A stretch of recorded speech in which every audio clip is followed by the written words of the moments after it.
कल जो है ये लोगों में घरों में पानी दाखिल हुआ है, उससे जो नुकसानात हुए हैं उनको, घरों की दीवारें शवारें जो रोड के साइड पे थी वो गिरी वगैरह हैं। नाले के आसपास जो लोग थे उनके घर में पानी दाखिल हुआ है, बाकी इतना कोई खास नुकसान इस बार नहीं हुआ। ज़ाहिर है वो फैमिली भी है, उसको देख जी। के भी आपको, मुस्तफ़ा भाई को और आप जैसे बहुत सारे लोग होंगे जो इन कार्रवाइयों में थे, लेकिन आपका जो है वो मेन रोल था। 3 बच्चों को आपने बचाया, तो कितने घंटे लगे होंगे इस ऑपरेशन के अंदर आपको और मुस्तफ़ा भाई को, वहाँ से जब इतला दी और यहाँ तक जो है वो पहुँचने तक, उन बच्चों को कितने घंटों में आपने बचाया?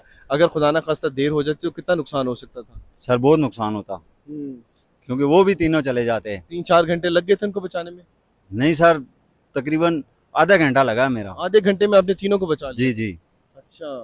पानी का फ्लो शुरू में आ रहा था, आगे पानी नहीं था। अगर तो ज्यादा पानी एकदम से आ जाता तो ये भाई भी साथ ही बह जाना था। ये एक पॉइंट है, यहाँ पे भी लोग नहाने आते हैं, वो भी इसी तरह करते हैं, यहाँ बाइक पार्क करते हैं, बेवजह पानी में घुस जाते हैं, आगे पीछे से आते हैं। वहाँ इनका जो घर है वो ऊपर तलाड़ के शुरू में है, अच्छा। वहां पे भी ये लोग वहां पे पार्क करते हैं, वहीं पे जाके नाले में एकदम से देखते बगैर घुस जाते हैं।